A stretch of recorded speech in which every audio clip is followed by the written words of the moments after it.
Alors, bonjour. J'attends que ça se peuple un peu, pas trop, mais enfin bon, déjà qu'il y ait quelques personnes qui écoutent. Je vais continuer ce que j'ai commencé hier sur les 32 sentiers de la sagesse, en les voyant sous un autre abord, c'est-à-dire sous l'abord des fameuses tables ou louchot que le scribe du ciel, Métatron, m'a transmis. Et m'a transmis afin que je ressuscite le savoir d'Israël d'avant l'exil. Tant où les Kohanim, les prêtres, un peu voyant que le temple allait être détruit et sachant par prophétie que le temple allait être détruit, aussi bien ceux de Qumran que les autres qui étaient restés à officier au temple, ont enfoui les chroniques. Ces chroniques ou ces louchot ou ces tables dont le scribe du ciel m'a fait part et m'a demandé de reconstituer. Donc j'ai traversé plus de 40 à 45 ans, c'est-à-dire en fait ça fait 45 ans presque que je travaille là-dessus, mais disons que les 40 dernières années, j'ai plus travaillé que les 5 premières années, et bien sûr, les 26 dernières années, depuis que je suis en Israël, où j'ai commencé à travailler avec l'ordinateur, parce qu'il fallait bien ça pour reconstituer, parce que sans ça, c'était absolument impossible. Parce que la base de ces louchot, de ces tables, a été transmise de génération en génération et a été compilée, ajustée, travaillée pendant près de 40 ans, quand les Bnei Israël étaient au Sinaï, avant de rentrer en Eretz Israël, ont continué à se constituer, à s'amplifier et à s'étendre jusqu'à l'époque de David et de Salomon. Après ça, elles étaient complètes, on pouvait tout sonder, mais dès que le premier temple a été détruit, déjà, une part des louchot s'est éclipsée, et lorsqu'il y a eu la destruction du deuxième temple, même celles qui étaient permises et dont Daniel, le prophète Daniel, avait reçu permission de laisser, ont été complètement, disons, détruites. Voilà. La raison de leur destruction, on s'en doute. Il y a des choses qui, lorsque ça vient de civilisations très, très, très avancées, il est évident qu'il ne faut pas que ça tombe dans la tête de fourmis, parce qu'encore si c'était des fourmis, les fourmis elles travaillent en groupe, hein, en unité déjà, c'est déjà bien. Mais il ne faut pas que ça tombe dans la tête habitée quelquefois par un pois chiche à la place du cerveau, hein, de personnes mal intentionnées et qui veulent faire selon leur pois chiche et non pas selon la volonté divine. Voilà.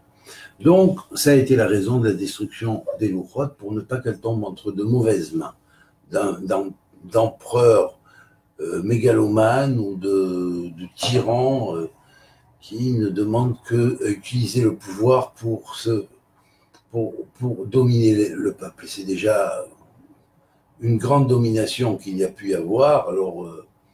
Alors imaginons si louchot avait été en position à cette époque-là. Mais maintenant, on risque plus rien, parce que depuis que les armées se sont arrivées d'en haut, donc le royaume est prêt à se révéler, et donc il n'y a plus rien. Et de plus, ces écrits vont se défendre d'eux-mêmes. Donc on ne peut pas les tirer ou les détourner vers des mauvais sentiers, parce qu'on en paierait les pots cassés. Les pots cassés, on les paye immédiatement, on ne les paye pas dans 10 ans, dans 20 ans, dans 30 ans, comme c'est le cas pour certaines magies qui ont été détournées de leurs origines blanches et ont été inversées. Voilà, donc je précise bien ces choses-là avant de commencer. Et maintenant, donc, on va continuer, on va faire la lettre bête aujourd'hui. Alors, la lettre bête, évidemment, est liée au 12e sentier de la sagesse, hein, et quelle est sa fonction? Alors, la première fonction, c'est que le bête gère cette extraordinaire mida qui est la puissance du chesed, la puissance de la bonté.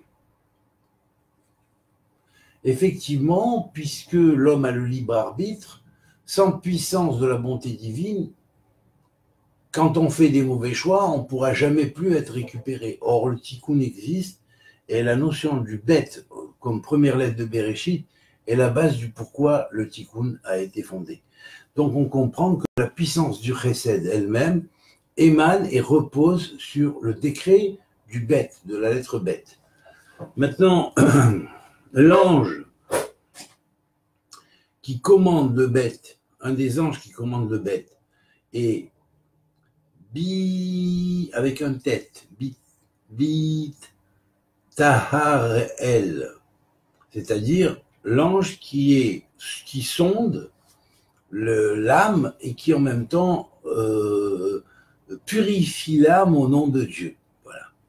Alors cet ange-là, c'est lui qui gère la lettre bête et lorsque la personne fait son tikkun ou décide de faire son tikkun, eh bien l'ange purifie son âme comme si elle avait été originellement pure, comme elle était pure originellement, avant de faire les fautes qu'elle a faites, qui l'ont amené à devoir faire le tikkun pour réparer ses fautes. Le tikkun, c'est-à-dire la réparation. Alors l'ange qui commande le bête s'appelle Golgolet. Golgolet, c'est-à-dire un des anges qui commande le bête s'appelle Golgolet. Golgolet, c'est-à-dire le crâne.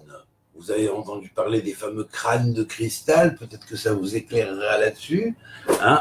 Mais bien sûr, sans rentrer dans le domaine des crânes de cristal, qui ont été, tout ça, c'est tout le savoir de nos ancêtres, n'est-ce pas? Alors, ils ont débordé un peu de partout à tel point qu'aujourd'hui on ne les reconnaît plus, mais il faut bien savoir que grâce à cette clé merveilleuse que Métatron m'a transmis, que l'ange des faces m'a transmis, eh bien là, tout s'éclaire. Alors voilà. Donc le Golgolet, qui c'est ce crâne, c'est-à-dire le crâne qui enveloppe les trois cerveaux, n'est-ce pas? Eh bien, ils sont dans le bête et ils servent finalement de maison au cerveau. C'est-à-dire les cerveaux vont être dans la grande maison du Golgolet, c'est-à-dire du crâne qui les entoure, une espèce de crâne de cristal spirituel qui entoure le crâne de l'individu, qui enveloppe les trois cerveaux d'un quatrième cerveau qui est le cerveau qu'on appelle enveloppant, selon la Kabbale.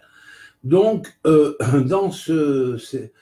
ce Golgolet émane bien sûr le feu de Noga, le feu de la planète, de la splendeur de Vénus. On pourrait dire ici, on ne s'adresse pas ou on ne vise pas la planète Vénus en tant que simple Vénus de notre système solaire, mais le principe Vénus comme le principe de l'union, de l'amour qui provoque l'attraction du couple, qui permet et évidemment, il y avait deux Vénus, on sait, la Vénus Aphrodite et la Vénus Uranie. C'est la Vénus Uranie qui est désignée ici, c'est-à-dire la Vénus de l'esprit, celle qui élève l'esprit, et symboliquement, c'est-à-dire c'est la Shrina. Donc là, c'est le feu spirituel qui accompagne l'étoile du matin, la Vénus céleste Uranie, qui transforme l'individu et qui le purifie, hein, évidemment. Et là, cette lettre bête gère évidemment la science des lettres qui repose, on le sait, sur le pectoral du prêtre. Or, ce sont des pierres qui symbolisent les lettres ici, parce qu'il y a une symbolique entre les pierres et les lettres qui est parfaitement en relation dans la Torah, dans la Kabbale, dans la Torah. Donc, évidemment, lorsqu'on parle du Choshen, c'est-à-dire le pectoral du prêtre, c'est le jugement des lettres, c'est les lettres qui parlent et qui décrivent le destin spirituel de l'individu. Et lorsqu'on parle du éphod, ce sont les deux pierres qu'avait là le Kohen, qui sont au symbole de l'équilibre, puisqu'on va avoir Chochma, Bina et Da'at qui va vers Tiferet. Voilà. Donc, nous avons ensuite un autre ange qui lui s'appelle Azriel, l'ange qui aide, qui est en même temps celui qui aide à la progression divine, hein, qui se trouve aussi sous le comme ange servant de la lettre bête, hein, de la lettre Bait, qui veut dire maison. Je rappelle que Bait veut dire maison, temple. Temple. La grande maison, temple, aux multiples demeures du Père universel, n'est-ce pas? Alors voilà, et puis donc on a le Seder Avoda, c'est-à-dire tout ce qui se passe à l'intérieur de ce temple, toute la manière dont on sert et on accomplit le service divin, comme les anges du service divin qui sont appelés les séraphins, les chérubins, les trônes et les 9 hiérarchies, grandes hiérarchies d'anges qui servent la 10e hiérarchie, eh bien, c'est la même chose, c'est-à-dire, sous la lettre bête, la notion de ce qu'on appelle le Sedera Avoda, c'est-à-dire l'œuvre et l'ordre du service divin en tant que travail, service divin en tant que travail de l'homme, eh bien, en même temps, en faisant le service divin, il s'accomplit lui-même, l'homme s'accomplit lui-même, et c'est pour ça que le bête représente aussi le ratson kavua et kovea, c'est-à-dire la volonté fixe. Lorsque l'homme a la persistance dans ses actions, hein, n'est-ce pas? Alors il va développer cette lettre bête en lui vers le tikkun, vers le tikkun, et le bête va l'aider évidemment de plusieurs noms de Dieu, puisqu'il y a 1, 2, 3 noms de Dieu qui sont des noms qui sont équivalents en système akrachi à 54, qui est la valeur numérique de Mohar, ça gère, c'est-à-dire ce que l'on appelle dans la boîte crânienne, qui est appelée le Golgoleth, n'est-ce pas? Le crâne spirituel de cristal spirituel, qui inclut et enveloppe les 3 cerveaux, cerveau droit, cerveau gauche et cerveau du milieu, qui servent à l'un qui est le cerveau intuitif, l'autre est le cerveau intelligent, réflexif, qui réfléchit, et le 3e cerveau fait l'équilibre entre les deux et permet le passage du shefa, c'est-à-dire tout ce qui est transmis à l'intérieur du cerveau, de passer à l'intérieur de tous les organes du corps par le biais des fameux nerfs rachidiens qui siègent derrière le cervelet, qui est le cerveau du milieu. Alors voilà, et puis alors on a la puissance de la Hamishia, c'est-à-dire puisque le bête, c'est la maison, mais pour l'accomplir, il faut arriver à ces fameuses lettres de Mansepar, qui sont les 5 lettres qui permettent de sanctifier les 5 sens de l'homme et de lever les 5 degrés de la création qui sont le Chai, on va les énumérer du bas vers le haut. Premier, c'est le domem, c'est-à-dire le monde qu'on appelle muet ou le monde minéral.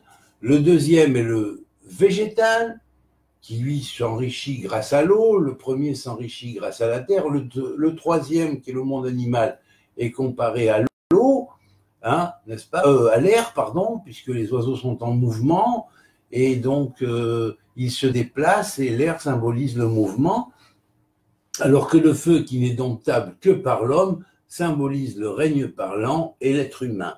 Et puis il y a un 5e degré qu'on appelle le degré de prophétie de l'être humain, c'est-à-dire ce qui dirige son futur et ce qui permet d'en faire un prophète dans sa vie, c'est-à-dire d'aller vers la construction de sa vie future et non pas de sa vie présente uniquement, parce que cette vie présente, elle aura un jour une fin.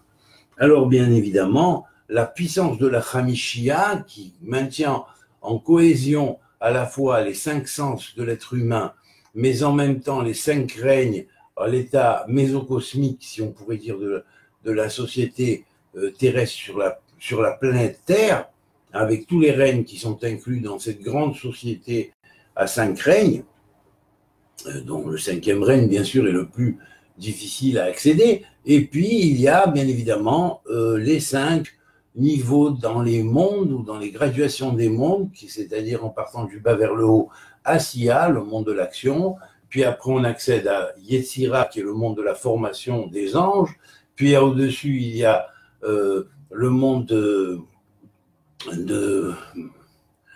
Bria, qui lui est le monde de la formation des archanges, Puis il y a le quatrième monde qui est le monde des tzadikim ou des justes qui règnent sur les anges. Et là, les tzadikim deviennent une catégorie d'anges spéciale qui est appelée les anges du Ishim à Elohim, c'est-à-dire les anges hommes. Et là, ils sont dirigés bien sûr par la grande règle universelle du tribunal de Melchizedek. Alors ensuite, au-dessus de cela, bien sûr, on a ce qu'on appelle Adam Kadmon, c'est-à-dire les âmes des super justes parfaits, ceux qui ont amené vraiment les connaissances sur la terre et qui amènent les connaissances sur tous les globes existants de par leur avancement spirituel et de par leur évolution, degré d'évolution spirituelle et capacité à s'adapter à tous les systèmes, plus ou moins. Voilà. Alors, bien sûr, on a en parallèle avec ça, le parallèle aussi avec les 5 fois le mot lumière, donc la Chamishia, c'est-à-dire on pourrait dire le kinaire, hein, le pentagramme ou le pentagone est sanctifié, et voilà, donc tout le mystère du pentagramme, ici sacré, spirituel, vous est un petit peu dévoilé ici, voilà. Donc on a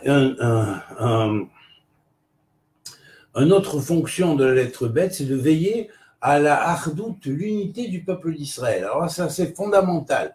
Le temple ne se maintient pas s'il n'y a pas unité du peuple d'Israël. C'est pas beau ça, surtout lorsqu'on sait que hardout est égal, hardout qui veut dire unification, est égal en valeur numérique à Mashiach ben Yosef plus Mashiach ben David. Alors là, franchement, et en plus ça fait 1000 en valeur numérique, alors vous voyez, c'est puissant. Voilà.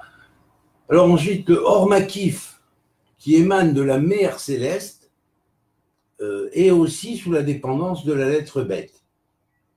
De la même manière que le crâne enveloppe les cerveaux et leur sert de maison, hein, et les cheveux sont rejetés de la tête, moi j'en ai plus, hein, bien sûr. Enfin, il y avait beaucoup de prêtres, les prêtres se rasaient aussi à l'époque, donc on peut comprendre qu'il y a un côté positif et il y a un côté qui dignifie les chauves dans la Torah ou ceux qui n'ont pas de cheveux. Voilà. Alors, bien sûr, voilà. Donc, le Or Makif de Ima, c'est-à-dire cette lumière enveloppante de la mer qui enveloppe de son amour les êtres qui sont à accoucher par elle de ce monde-là vers dans l'autre monde, hein, tout comme la mer inférieure a accouché les êtres du monde d'en haut pour les faire venir dans le monde d'en bas, eh bien la mère spirituelle, elle va faire remonter ou réaccoucher les êtres de ce monde dans le monde spirituel. Alors, le Echal, que l'on appelle Echal Etzem Shamaim et Hod, la splendeur de ce qu'on appelle le sanctuaire du soleil au zénith. Lorsque le soleil arrive au zénith, il y a dans le ciel quelque chose qui fait que une fonction extraordinaire et universelle, un tikkun s'opère, c'est-à-dire au moment où le soleil est au zénith, tous les êtres qui ont fait un tikkun et tous les tikkunim des individus sont portés dans ce qu'on appelle le echal, le echal, c'est-à-dire le sanctuaire qu'on appelle du milieu du ciel.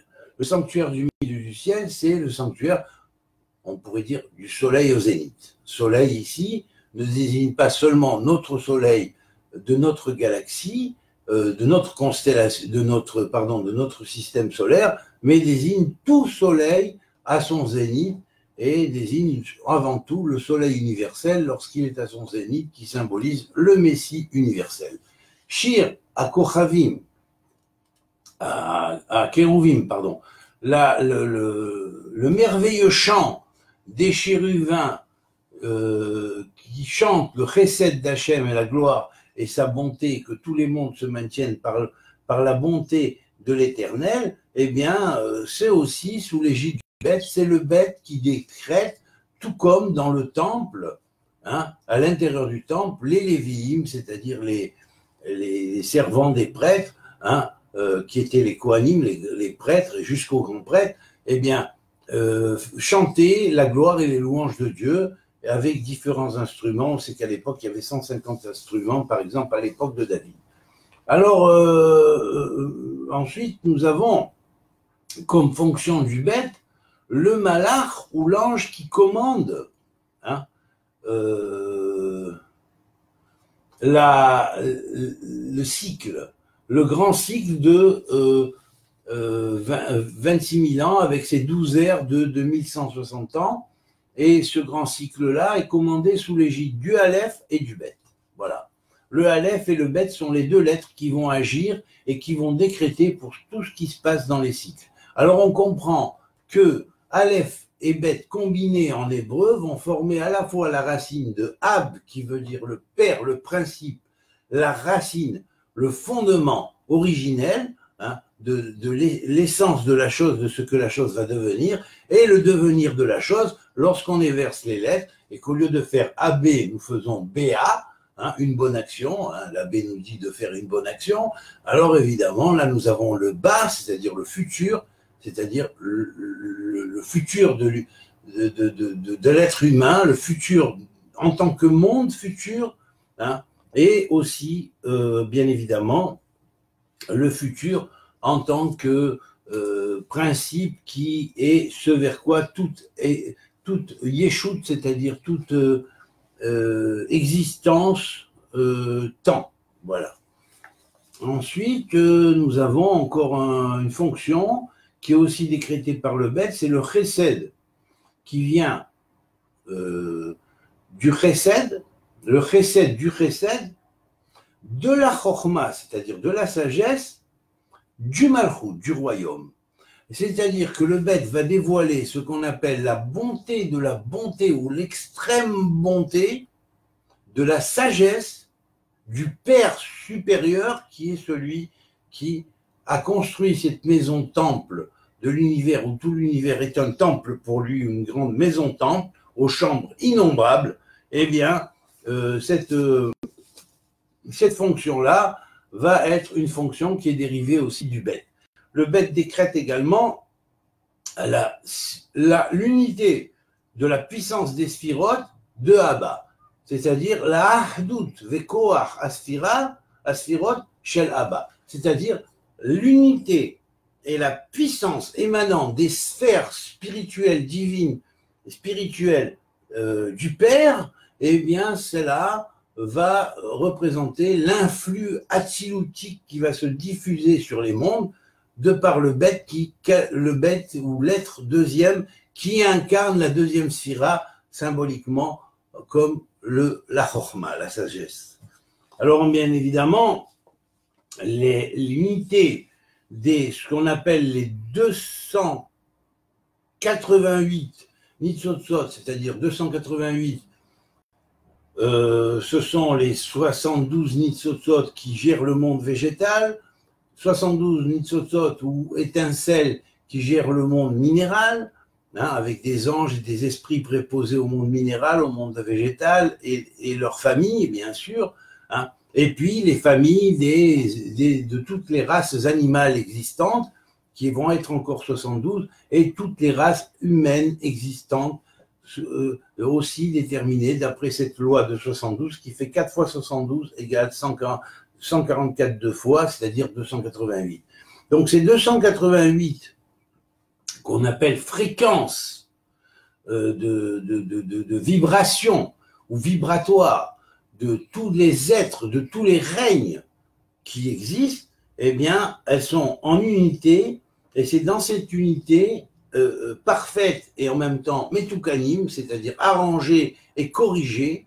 Et corrigée, ça veut dire, bien sûr, j'ai un cristal, j'ai une rose quartz, j'ai une citrine, je pourrais l'utiliser pour le mal. Si je l'utilise pour le mal, hein, genre avec le cristal me faire reluire aux yeux des gens pour pouvoir les travailler, ou genre je vais utiliser sorcelleriquement, si on pourrait dire, un rose quartz pour arriver à avoir les bontés des uns ou des autres pour en profiter égoïstement, ou alors je vais prendre la citrine pour pouvoir avoir la grâce et la faveur des grands qui seront généreux avec moi, même je vais aider un petit peu pour ça, sans en avoir forcément reçu l'ordre du ciel. Alors ça s'appelle quelque part de la magie, et ça a un prix.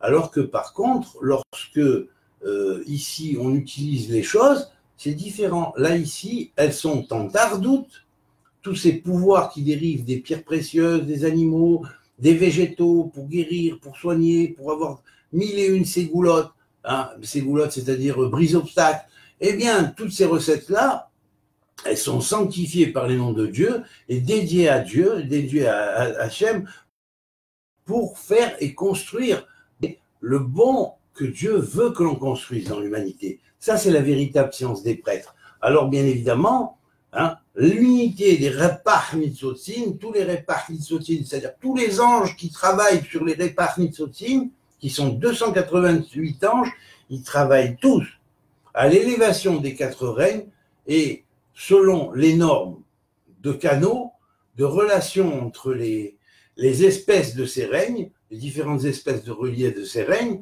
hein, ainsi que les individualités correspondantes à chacun de ces règnes, c'est-à-dire un cristal peut être en relation avec tous les cristals du monde, ou un autre, ou un animal peut être en relation télépathique pour certains animaux évolués au stade humain, hein, on appellera ça le règne humain pénétré dans l'animal, c'est-à-dire le parlant, c'est-à-dire l'animal parle, il reçoit, il télépathise. Hein, chacun des quatre règnes peut atteindre les quatre niveaux des quatre règnes en lui-même. Ainsi parle l'Admour Hazaken dans un des Likoutim, dans un de ces Likoutim. Alors, n'est-ce pas, nous avons ici cette possibilité d'évolution, et cette possibilité d'évolution de l'unité de tous les Nitzotzim, c'est-à-dire de tous les 288 anges préposés à l'élévation des quatre règnes, qui également, ces mêmes 288 anges, ont des terminaisons différentes lorsqu'il s'agit de leur préposition, par exemple, aux quatre mondes, ou ont des terminaisons différentes lorsqu'ils agissent en tant que mono-élémentaires sacrés. Voilà. Bon, bref, ces 4 fois 72 forment l'unité d'un 288 qui est lié grâce à une force de cohésion entre ces sphirotes, n'est-ce pas, et réparé. Réparé, c'est-à-dire tout est fait pour la réparation afin de tresser des canaux intermédiaires de connexion entre les individus et les qui sont constituants du règne minéral, végétal, animal ou humain, eh bien, au travers de canaux qui sont cachers et qui sont liés au royaume. C'est-à-dire qui n'ont pas été utilisés ni pour la sorcellerie, ni pour aucune des sciences dévoyées qui existent sur cette terre, qui, la plupart, ont des origines célestes, mais qui ont été déformées sur cette terre et orientées vers le mal par des apprentis sorciers qui n'avaient rien d'autre à faire apparemment qu'à leurrer les gens. Voilà. Alors, bien évidemment, on a après encore une autre fonction du bête, c'est que chaque fois qu'un sage se réfère à un autre sage qu'il cite ou sur lequel il s'appuie, qui est antérieur à lui, et il appuie la continuité de son savoir, et il le cite, par cette puissance-là, c'est décrété aussi par le bête, et le bête tient énormément compte du fait qu'on cite la source. On cite la source de laquelle on a été inspiré ou dans laquelle on a reçu quelque chose. Sans quoi, quelque part, le bête va te dire, attention, tu n'as pas bien utilisé ton libre arbitre et tu n'as pas forcément fait le bon choix. Voilà. Alors, on va continuer, il reste encore quelques... Voilà. Donc, on a aussi, bon, il y a des noms de Dieu qui sont liés à ces fonctions qui sont aussi ce qu'on appelle les orotes ou les lumières intérieures qui sont à l'intérieur du bête. Ça, j'en parle pas. C'est encore un autre domaine et c'est trop complexe. Vous ne suivriez pas. Alors, l'ange qu'on a appelé tout à l'heure Beitaharel, hein, cet ange qui sonde les profondeurs de la maison divine, hein, et qui la sondent depuis le mont même du temple, hein, et parce que le mont du temple ici, sur cette terre, il y a un mont du temple, il y a même plusieurs montagnes qui entourent Jérusalem, mais dans la Jérusalem cosmique, c'est pareil, il y a des montagnes qui entourent symboliquement la Jérusalem cosmique, mais ces montagnes, ce ne sont pas des montagnes comme nous connaissons, ce sont des vortex de lumière qui propulsent l'individu vers les mondes supérieurs. Alors, bien évidemment, ne rentrons pas dans ces choses-là, vous ne suivriez pas non plus. Et là, bon, maintenant, ce que je vais vous dire, il y a encore un autre ange qui est très important, qui est l'ange d'Ornaël, qui lui siège au Drôme, c'est-à-dire à l'est, au sud, c'est-à-dire le sud va représenter le point où le soleil est au zénith en mouvement apparent, hein.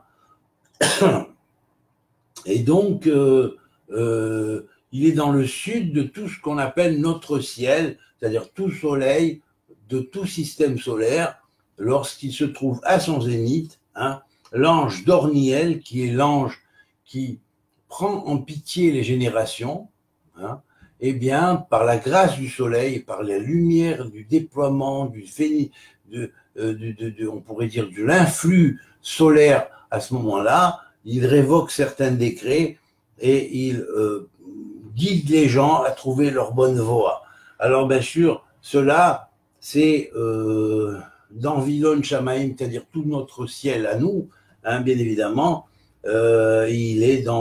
il dérive, cette fonction-là dérive du chesed, c'est-à-dire de la grande bonté du Keter de Harich, c'est-à-dire de l'ancien, non pas de l'ancien, excusez-moi, mais du Keter, de celui qu'on appelle le long visage, ou le premier visage. Ensuite, bien évidemment, toute l'est de la galaxie, notre galaxie, ainsi que l'est absolu de toutes les galaxies par rapport au Big Bang, eh bien évidemment, il y a des anges qui vont présider là et qui sont tous sous la dépendance de la lettre bête et qui assument les fonctions de la lettre bête. Entre autres, l'ange donc d'Orniel, qui est proche de Dornaël, hein, qui lui, sa fonction, elle est de développer l'unité et le moi de l'individu de génération en génération, de façon à ce que même d'incarnation en incarnation, il progresse au lieu de régresser. Il y a également l'ange Gabriel, hein, et l'ange Guédariel, qui lui, Gabriel, donc c'est l'ange de la physique, Guédariel, qui est l'ange qui donne les limites à chaque chose, hein, et qui, disons, crée ou associé avec Gabriel, on permet le passage de l'alphysique à la physique relativiste, hein, et on a aussi l'ange qu'on appelle Adouriel, c'est-à-dire l'ange qui est dans toutes les générations pour toujours, et à chaque fois il est lié au système des générations, des temps, parce que Dieu a mis les temps dans le cœur de l'homme afin que l'homme comprenne mieux l'œuvre faite par Dieu. Sans quoi tout aurait été totalement abstrait et totalement immatériel. Alors on peut rêver d'immatériel, mais néanmoins, pour la compréhension de l'homme, lui est nécessaire le temps. Alors ensuite, il y a aussi l'ange Modiel. Ce sont 7 anges, 7 esprits servants devant le trône qui se trouve en face de la maison temple universelle, hein, Modiel, qui est l'ange, qui est celui qui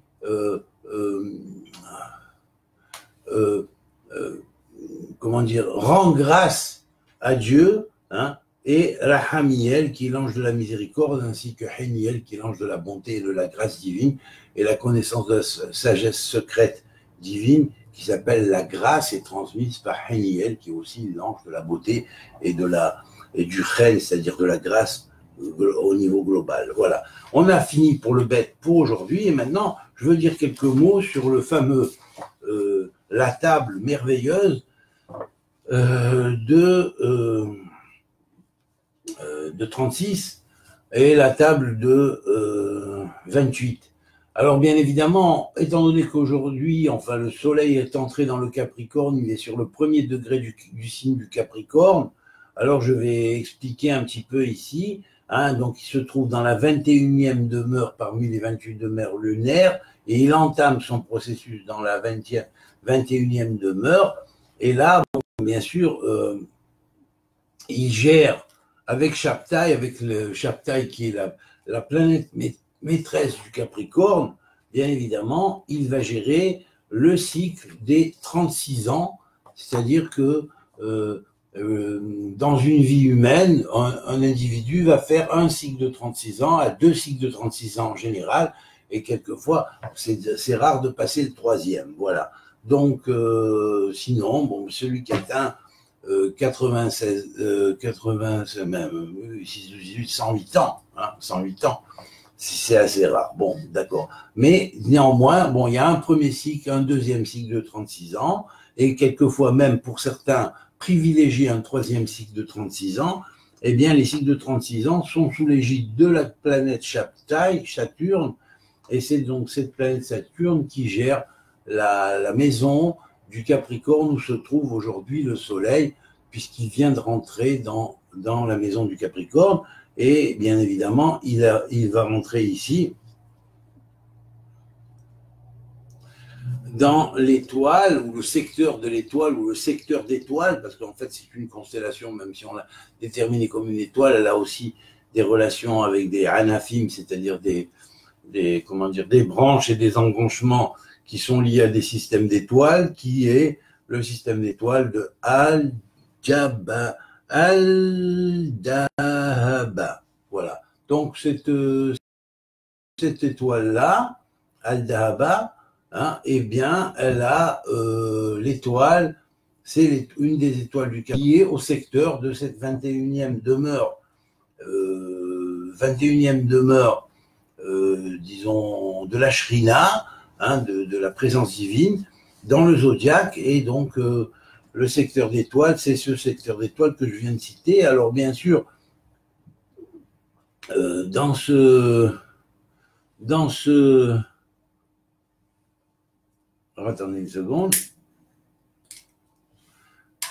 Alors elle a fini Al-Sa'ad, la 21e demeure, elle passe dans la 20e, le soleil passe dans la 22e demeure, voilà. Donc c'est celui que je viens de citer avant. Voilà, donc évidemment, cette demeure-là est une demeure très spéciale, hein, très, très, très spéciale. Elle va durer quelques jours encore, elle est très importante parce que c'est elle qui, jusqu'à ce que le soleil l'ait entièrement traversé, ça prend environ une 13aine de jours et demi, hein. Donc il est déjà rentré depuis un jour dedans, il va encore être là-bas présent pour près de 12 jours, jusqu'à l'avoir traversé complètement. Alors cette zone-là, bien évidemment, contient de multiples étoiles dont les propriétés sont, entre autres, la puissance d'être Bekol Makom, c'est-à-dire dans plusieurs endroits en même temps. Voilà. Alors bien évidemment, il y a des secteurs d'étoiles là-bas qui commandent ce qu'on appelle le voyage translumière ou d'hyperlumière, qui permet le passage d'un point à un autre, donc ce qui donne l'apparence que l'individu est à deux endroits, qui en réalité se fait dans un intervalle de temps qui, en jouant sur la vitesse de la lumière, l'individu paraît là, mais en fait, il se déplace comme ça, voilà. Voilà. Bon, ça va tellement vite que personne ne le voit. Alors, bien évidemment, ce point-là, comme c'est Saturne qui gère le Capricorne, ce point-là est bien évidemment lié à la nuit de Shabbat. Donc, durant cette période-là, aussi bien le Shabbat qui nous a précédé, qui précédait l'entrée du soleil à l'intérieur de cette demeure de la Shekhinah, de la présence divine, et bien évidemment, le Shabbat prochain est très sanctifiable parce qu'il se trouve dans cette même demeure qui commande précisément ce qu'on appelle la nuit du Shabbat. Donc, attachez-y de l'importance, surtout cette année. Alors ensuite, la bénédiction de la maison émane de cette demeure. Vous voyez, on avait parlé de la maison, et bien la bénédiction de la maison ou du bête, ou du temple, de la maison-temple universelle, émane de cette demeure. Les amis, réfléchissez bien. C'est pour rien que ça tombe très proche de Hanouka. Alors, bien, il y a dans cette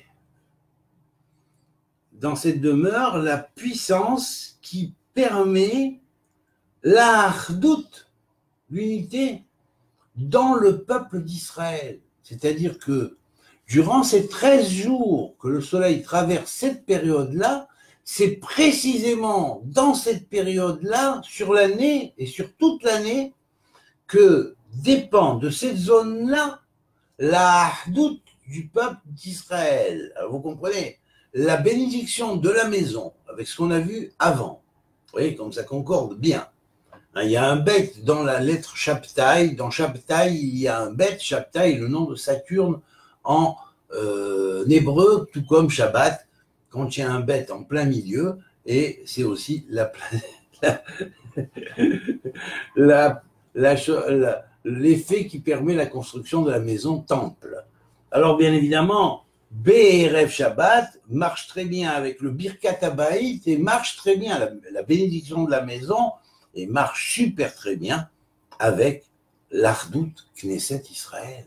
Car le temple, on ne peut le construire que s'il y a Ardout Knesset Israël, de l'Assemblée d'Israël. Ici, il ne s'agit pas que des Juifs.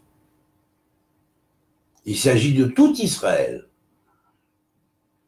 Comme le dit le verset, Amekavetz nithe hamo Israël, celui qui rassemble ceux qui sont éparpillés de partout comme des débris, si on pourrait dire, repoussés d'Israël. Oui, vous voyez, repoussés d'Israël. Il y en a beaucoup eu des repoussés, hein, avec toutes les manigances qui se sont faites, il y en a eu un paquet des repoussés. Alors là, il va falloir repêcher tous les repoussés parce que sinon on va avoir des problèmes avec ces 22e demeures et avec la lettre bête.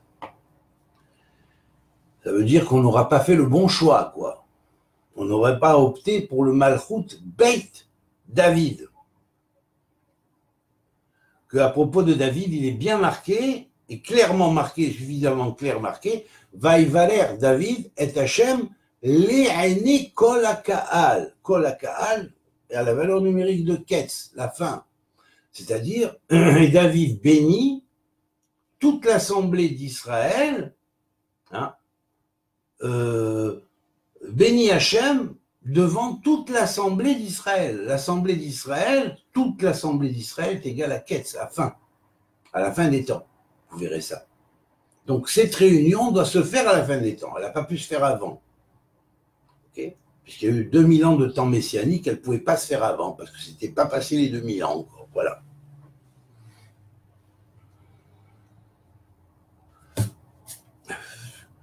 Cette demeure-là a une puissance qui est dorée, c'est-à-dire qui enlève, qui éradique, qui éloigne, qui dit va des rétro satana aux forces du mal et qui leur dit cassez-vous de là, laissez-moi tranquille, allez-vous-en, loin de moi, oubliez-moi.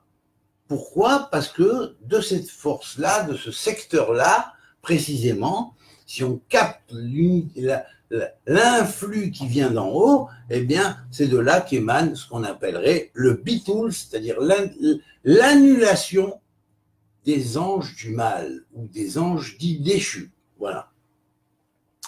Alors, bien évidemment, ici, dans cette naissance-là, ici, il n'y a pas de makom pour la rire. Or, c'est la rire qui doit faire la chose. Donc, la naissance dans ces temps-là ne permettait pas, parce qu'on n'était qu'au début des 2000 ans d'exil, la réalisation messianique pour la simple et bonne raison, et écoutez bien, qu'il n'y a pas dans cet emplacement de place pour la rire. C'est comme si que la rire, appelée long visage, ne peut que se montrer, mais il ne peut pas agir. Parce que le pouvoir d'action totale pour amener la paix dans le monde ne peut pas se faire à partir de ce point-là. Vous avez compris pourquoi les premiers juifs et même les premiers chrétiens qui étaient juifs, ont choisi la période du 25 décembre au 1er janvier pour faire la nouvelle année. Hein, parce que c'était des initiés qui savaient de quoi ils parlaient et qui comprenaient que c'était que le début ou la mise en marche d'un processus messianique qui allait durer 2000 ans. Voilà, à peu près. Voilà. Alors ensuite, bien évidemment,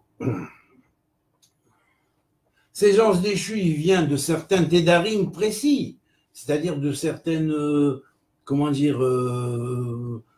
plans précis, tels que le plan, par exemple, qui est le GAL, c'est-à-dire le plan de vibration de la Terre que l'on appelle Adama de Gay, c'est-à-dire la Terre qui s'appelle Adama, c'est-à-dire la Terre de laquelle Adam est tiré, mais de Gay, c'est-à-dire le Guinom d'Adam. Hein, le Guinom d'Adam, c'est-à-dire la GN d'Adam, quelque part. Alors, ils viennent soit de la GN d'Adam, ils viennent soit de Adama de Tevel, hein, qui a une autre fonction et un autre Téder, hein, et puis aussi de Arka de l'Aretz, de la terre. Alors, bien évidemment, on connaît le passage du Zohar qui parle de deux formes d'extraterrestres qui ont été vues par Rabbi Shimon ber Yochai et Rabbi Eliezer, donc qui venaient d'Arka. Et bien voilà, nous avons ici l'Arka de la terre. Hein. Ceux qui viennent de l'Arka de la terre sont aussi des anges dits préposés qui ont été écartés quelque part. Alors, voilà. Alors quand ils viennent de là-bas, il faut savoir les mettre à leur place. Ils n'ont pas le droit de s'interposer, de rentrer dans notre plan et de nous prédater quelque part, si on peut dire. Alors bien évidemment, la fonction merveilleuse qu'on appelle le Yamsouf, c'est-à-dire l'ouverture de la mer Rouge, hein, elle est aussi dans ce secteur-là. C'est-à-dire, quand Dieu a fait le miracle de la mer Rouge, il a fait un miracle extraordinaire. Eh bien, le miracle de la mer Rouge est lié à ce secteur-là, parce que ce secteur-là donne une fonction, une potentialité qui, si l'individu reçoit le Shefa comme il doit le recevoir, eh bien évidemment, il va recevoir des forces de guérison, de pouvoir faire des miracles dans sa vie, ou s'il se relie bien avec le Père universel, c'est-à-dire avec Dieu. Voilà. Donc, l'Or Hadash, la lumière nouvelle, qui va remplir totalement le parsouf, le grand visage de Abba, qu'on appelle le Père universel, hein, duquel dans la maison il y a de multiples demeures, n'est-ce pas? Eh bien, Or Hadash et Memale, Kol Parsouf Abba, vient de ce point-là. Vous voyez.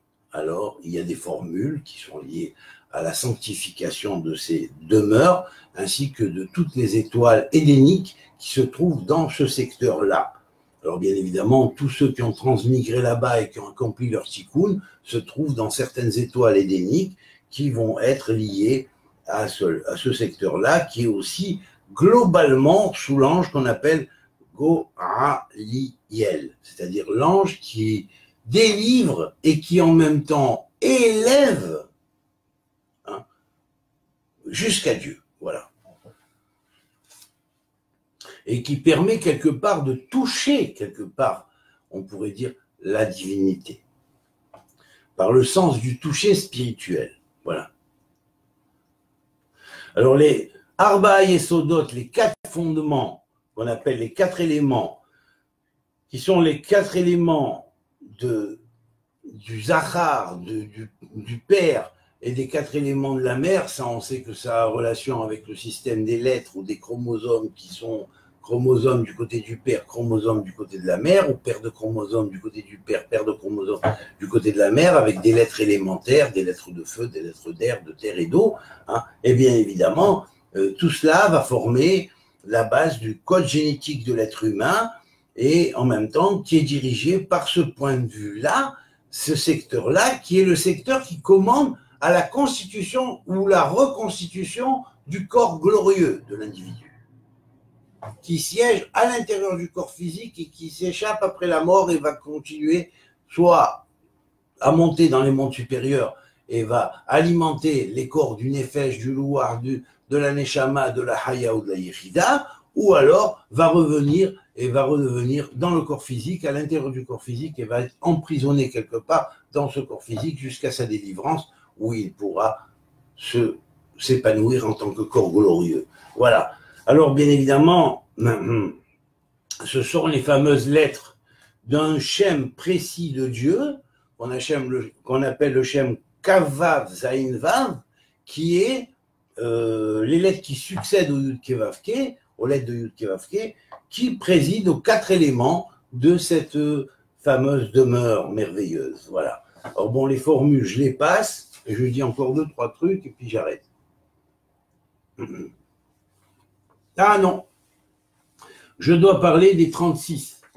Alors dans les 36 décans, qui sont 36 décans qui parsèment le zodiaque, hein, donc dans chaque décan, bien évidemment, il y a des étoiles aussi, hein, et des secteurs d'étoiles, hein, et évidemment, dans les décans que nous voyageons maintenant, hein, le soleil est entré dans le 28e décan depuis le point de départ, ce qui représente le décan du Kavod Shabbat, et c'est logique puisqu'il est lié aussi à Shabtai, donc Kavod Shabbat, qui représente le juste qui permet de faire chaque action, puisque chaque décan est préposé, à chaque décan est préposé un juste parmi les 36 justes qui, chaque génération, maintiennent le monde en existence, sans quoi le monde s'effondrerait.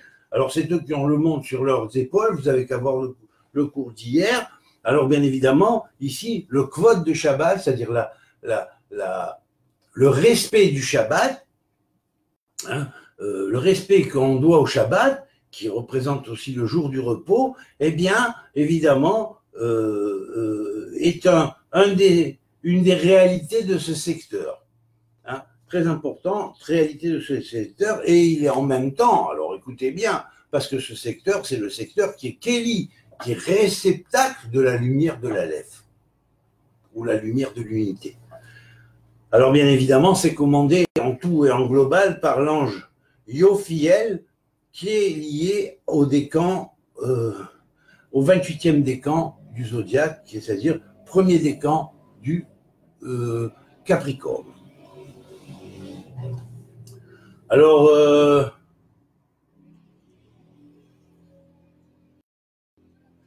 l'association de la Bria, hein, c'est-à-dire la Bria de Asiya, ce qui va commander la Bria, c'est-à-dire la création du monde de l'action, hein, et bien évidemment, c'est lié à ce secteur-là, et c'est donc dans ce secteur-là que la Bria de Asiya s'épanouit par le merveilleux Shem, qui est le Shem qui commande à la fois la vision, mais aussi et surtout l'écoute, c'est-à-dire que c'est le secteur qui commande la fonction de ce qu'on appelle voir, il vire les voies. Il vire les voies par El Hay, par le Dieu vivant. Il leur ouvrit de voir les voies, non pas d'entendre les voix, mais de voir les voix du verbe. Lorsque le verbe prononçait, il voyait la lumière qui émanait de la prononciation du verbe divin et il comprenait automatiquement par la vision qu'ils avaient de cette fameuse audition spirituelle, de quelque chose qui devait passer par une audition spirituelle. Voilà. Donc, c'est de cet endroit-là que tout ce qui est écrit et qui ne peut pas changer dans la vie d'un individu est écrit et est indélébile. C'est-à-dire qu'il y a dans un destin des choses qu'on peut changer par le libre arbitre, mais il y a des choses qu'on ne peut absolument pas changer parce que ça ne peut pas changer. Voilà, c'est tout. Parce que ça ne peut pas changer. Voilà, c'est tout. Ça ne peut pas changer, ça reste tel que c'est. Alors bien sûr, dans ce point-là, toutes les briottes, c'est-à-dire toutes les créatures du monde sont concernées, bien évidemment, et le Teder, c'est-à-dire la vibration qui émane du plan qu'on appelle Neshia de Chorba, c'est-à-dire même des planètes qui ont été détruites. Hein, comme Mars, c'est une planète détruite. La Lune, c'est une planète qui avait été habitée à un moment donné, pas une planète, mais un astéroïde de la planète Terre. Elle a été détruite. Il n'y a plus de civilisation visible, disons. Il y a derrière la face cachée de la Lune, il y a des bases extraterrestres, mais il n'y a plus de vie. À une époque très ancienne, il y avait de la vie là-bas. Voilà, avant que la Lune soit percutée par des astéroïdes qui ont complètement asséché ces lacs et ces... Voilà. Donc, toute l'eau est partie vers le centre de la Lune, si on pourrait dire. Alors, bien évidemment, car Amrou, Chochmenu Zichronam Livracha, lorsqu'on se base sur les sages qui ont perpétré la sagesse avant nous et qu'on décrit cela à la grandeur de leur mémoire, eh bien, c'est quelque chose que cette demeure aime énormément. Alors là, ça veut dire respecter les anciens. Vous voyez? Alors, réfléchissez ceux qui n'ont pas respecté ceux qui étaient avant vous. Et respectez ceux qui, plus tard, n'ont pas respecté ceux qui étaient avant vous, parce que vous ne pouvez pas vous revendiquer comme venant de cette demeure. Voilà. Alors maintenant, je vais terminer en disant que le point de cette demeure, de la Shrina, provoque automatiquement la Chazara Bitshuva, c'est-à-dire le retour en Teshuva, c'est-à-dire en repentir à partir du Sechel, à partir de l'intellect, de l'intelligence. Si vous réfléchissez, parce qu'un repentir qui n'est pas réfléchi, qui est basé uniquement sur le ressenti, c'est de la fumée, il s'envole après 5 minutes, on n'est plus repenti.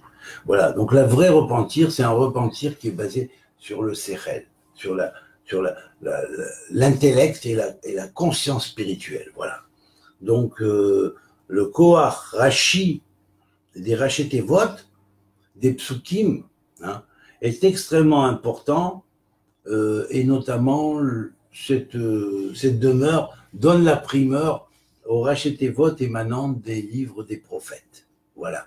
Les têtes de lettres ou les anagrammes émanant des livres des prophètes sont quelque chose qui satisfait cette demeure, et lorsque l'on travaille sur ces mantras-là, hein, des Rachetevot, c'est-à-dire on fait des anagrammes avec des pasukim des prophètes, eh bien, cette demeure aime tellement le travail que l'on accomplit, le beau labour que nous faisons des versets de la Torah, qu'elle nous influe et elle nous envoie de belles lumières. Voilà, c'est ce que je vous souhaite, de belles lumières, et Shavua Tov à tous, partagez, ne laissez pas ces paroles être simplement en l'air pour ceux qui les reçoivent maintenant ou ceux qui les écouteront après, mais partagez-les avec vos amis, hein, mettez-les en ouvert, ne les mettez pas qu'aux amis, mettez-les en mode global, quoi, hein, que ce soit vu par tout le monde, hein, ceux qui sont sur votre page Facebook ou dans les groupes avec lesquels vous les partagerez, parce que c'est comme ça que vous ferez connaître la sagesse autour de vous, et c'est comme ça que se fera le retour. Voilà, c'est tout ce que je peux dire, et quand vous ferez cela, on fera plus. Kol Touv, amitié à vous tous, et que Dieu vous aide.